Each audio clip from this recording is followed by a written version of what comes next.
olen kogu oma teadliku elu olnud sõjaväes, ma nimetan ikka sõjaväes, kui suuremas pildis, harjunud selleks tsiviilielu selliste külgedega. Ma olin küll üllatunud tegelikult, kui mulle helistati ja mind kutsuti sellisel teemal rääkima, just demokraatiast. Siis pärast üllatunud, siis mul kohe nagu tuli ette algusaega, kui ma tegin 90. alguses, siis oli tavaline ütlus selline, enam-vähem iga asja peale, kui sa püüdsid enda õigust tavalistel ajal. Me ei ole siin selleks, et me oleme selleks olemas, et demokraatiat kaitsta, mitte seda praktiseerida. Aga ma olen vahepeal, kõrval nii-öelda täiendanud ennast ka mitte sõjaväeliselt. Mul on tsiviilkõrgharidus Tartu Ülikoolist õigusteaduse erialal ja hetkel ma õpin ka Tallinna Ülikoolis doktorantuuris riigi teadusel, suht alguses. Ma ei tea, mis teooriat võiks seal veel tulema. Siiski ma ei saanud nagu toetada tulevastele teadlastele. Ja mul oli päris tükk tegemist, et kuidas seda plokki nüüd kokku panna, seda loengut. Et millest siis nagu täpsemalt räägib. Ja mul on üks nagu selline põhimõte, ma olen õpetaja olnud sõjakoolis ja tegelikult sõjaväelise amet ongi pidevalt õpetada, sa õpetad kogu aeg oma alluvaid, kuidas paremini võidelda ja kõike muud, mis on juurde. Siis ma usun sellesse, et selleks, et saada häid vastuseid või tulemusi, on eelkõige vaja püstitada head küsimused. Ja seetõttu, et kes on tulnud täna otsima siia häid universaalseid vastuseid, mis on demokraatia, mis on riik, mis on siis tegelikult eriteenistused, musta ja valgena, seda siit täna ei tule. Ei tea, selliselt ei ole nii. Aga piltide juures siis nagu täpsemalt see teema käsitlus. See ei ole ühegi asutuse, organisatsiooni ametlik seisukoht, see on puhtalt Rene Toomse isiklik vaade selle teema käsitlusel. Ja see ongi mõnes mõttes nagu mulli teema. Ja midagi teha. Kes on mind guugeldanud või kuskilt lugenud minu kohta ja minu väikse mineviku kohta, siis võiks arvata, et mul on eriti kaitsepolitseiga mingi kanakikkuda või midagi sellist ei ole ja see teema ei puuduta ka mitte midagi sellist. Ma vaatan seda täiesti neutraalselt hinnata. Ja nagu ütlesin, ei ole tõde ka valet sellest teemas. See kõik on mingis mõttes hallis tsoonis, kõik need valdkonnad, millest täna räägime, ja nii on. Samas on igal õigus oma arvamusele, et kui see on minu arvamus, siis kellelgi võib olla konkreetse asja kohta või üldise teema kohta eriarvamus, ja see on täiesti normaalne. Peab olema ka riik. Ja samas ei ole nii Chatham House reeglid siin ka nagu tihti tundlikest teemadest rääkides õppivad vahest kipuvad või ametisid kipuvad sättima seda, miks see teema käitus on avalikult, alati viidata minule, kui arutelu asi tuleb. Muidugi kõik filmitakse selle ilusti üles ka avaliku või ei ole mingit probleemi selle. Hästi, teema. Mis ma siis teeksin läbi? Nüüd on see ülesehitus oli nagu selles mõttes väike probleem.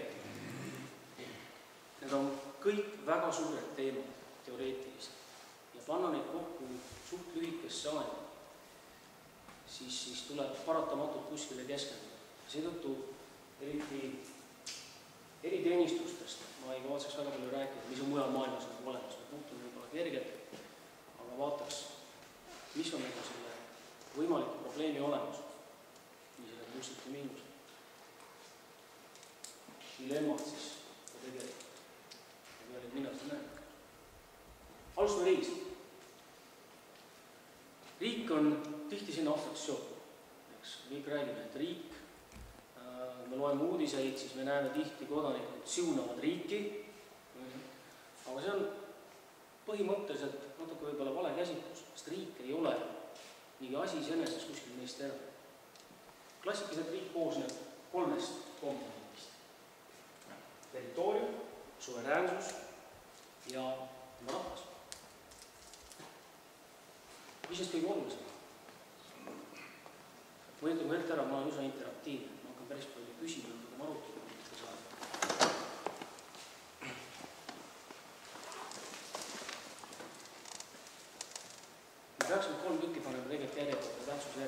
mis on kõige tähtsam? Inimesed. On tühja maad, siis riigist me räägime, riik on tegelikult riigi mõistmine vaatab. Ja suveräänsus on täiesti selline mulje, eks ole, lihtsalt on keegi deklareerinud, et käime nüüd ise otsustame endale. Tänapäeval on päris palju probleeme mitmete riikidega maailmas sellises pinnas, kelle praegu näiteks on riikluse loomise küsimus õhus aktuaalne just praegu Lähis-Ida kandis Palestiina, eks ole, väga keerulises situatsioonis nii-öelda riiklik moodustus. Hiljuti oli meil selline uus riik tekkis Kosovo. Ja kui palju on sellest tegelikult probleeme, poleemika, kus rahvas tahab ennast nii-öelda riigiks kuulutada, et omaks kõik need kolme numbus.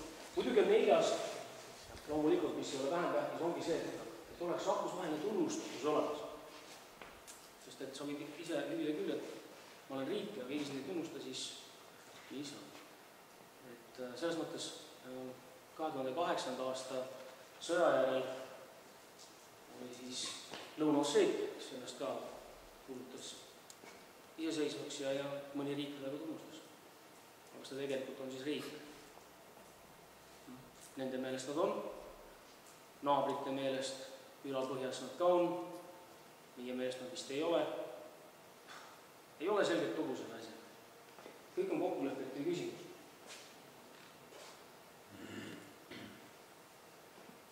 Siiski, kuidas on klassikud nagu riiki defineerida? Jällegi, meil ei ole olemas ju kuskil sellist ühtset suurt ülemaailmset käsiraamatut, kus on kirjas kõigil universaalselt kehtivad definitsioonid. Ega. See on igaüks määratab nagu ise, aga vaatame nii tunnustatumaid klassikud tähendab meil lääneühiskonnas. Max Weber siis ütleb, et see on inimühendus ja selles on see võti, et selles on see kõige jõud tegelikult teid. Tema kehtestab enda reeglid siis oma territooriumil. Ja huvitav on see, et füüsilise vägivalla kasutamine on see, millal esimene. Miks see võiks küll olla? Vägivald, füüsiline vägivald ei ole tegelikult nagu hea inimestes, ega. Me vaatame jällegi kuskile nagu islamiriikides ja siis see on normaalne. Nüüd ta rääkis hästi ammu ka, kus tänapäevased on need printsiibid ei olnud täiesti kehtima hakanud. Aga selles on sügav mõte sees.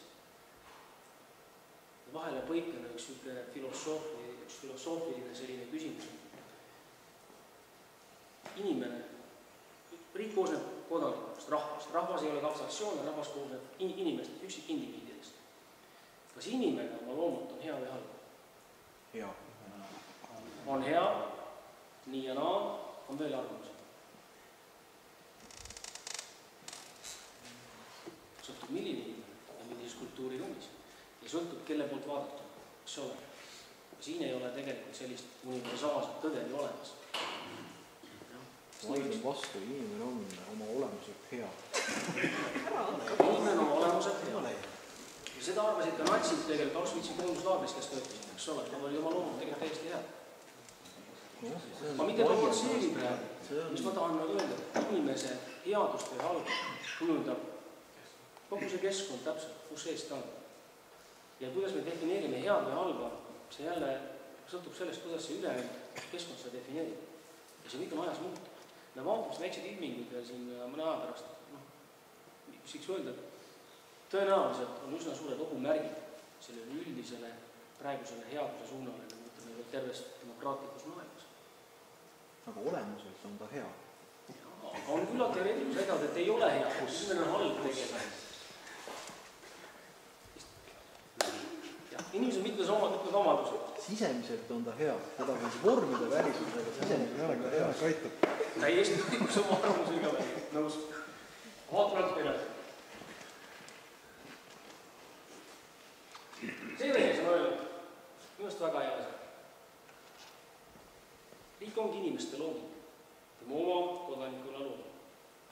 Ja väga oluline nagu mõte, mis kipub võib-olla päevapoliitikas kaduma minema, milles riigi idee on, et riik eksisteerib inimeste pärast, mitte vastu.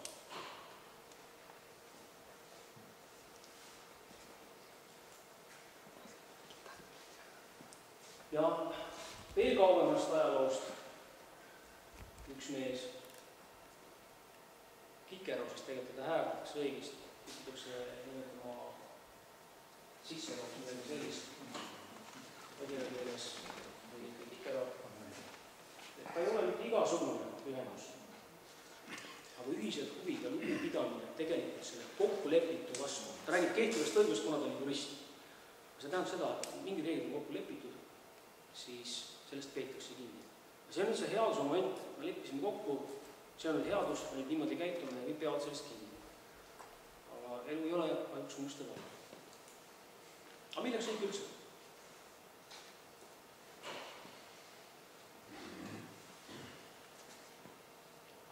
Jürge ajal ei olnud riiki ja veel tükk maad hiljem.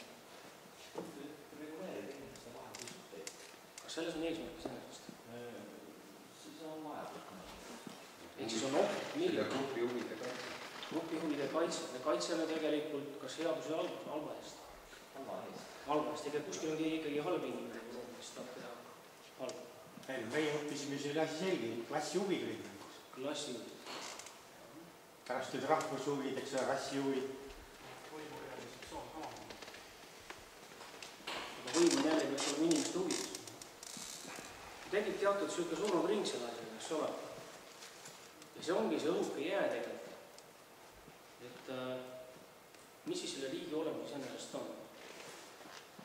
Mis meie põhiseadus? Miks meil on Eesti Vabariik? Kõik on põhiseadus tugev, ilusti vabadusele loodud, õiglusele ja õigusele. Neil kahel asjal on ka vahevahemas. Kaitseks sai korra mainitud juba sisemisele ja välimisele rahule. Siis on ka vaade tulevikku, eks ole, tulevaste põlvede tarvis. Ja kõige suurem eesmärk on tagada Eesti rahvuse ja kultuuri säilimine läbi aega. Ja see annab tegelikult kogu Eesti riigi mõtte. Vähemalt mina loen seda niimoodi välja. Kõik ülejäänud, mis järgneb põhiseadus on nagu tehniline osa selles mõttes. Kuidas seda suurt eesmärki täidetakse?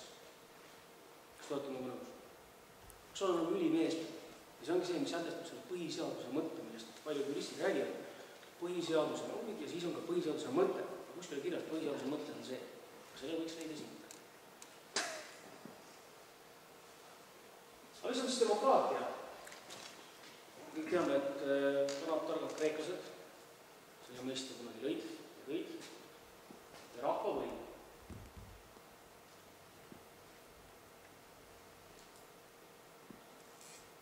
Kõik on nõus, et Winston Churchill oli väga tark mees. Targaks peetakse ikka kaotas selle, mille pärast ta maailmasõtta läks.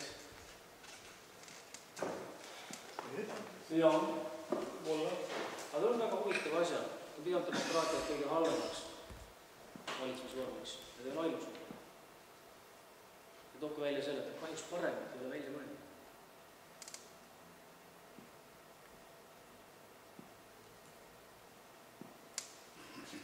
Platon on jõudnud sellise ära, ja see on tema sellest mõttest tsitaadist ainult see lõpp, et see on siiski oluline. Räägime vabadusest, suurest vabadusest demokraatias.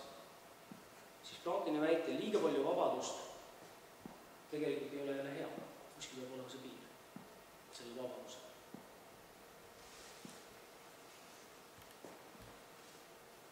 Ja võiski nagu küsida, et kas tõesti demokraatia on kus halb valitsemise korral tegelikult? Kes on nüüd siin vanemakooli mehed, eks ole, teada, et tegelikult oli ju see kommunismi üks suuri idee, eks ole, et ongi rahva võim tegelikult. Tegelikult läks kõik riigi. Ehk siis see on muidugi väga intrigeeriv väide seal, aga tegi vaata küsimus, et kus on see piir ja kus on see nii-öelda õige, just parasjagu vabadust ja kõike muud.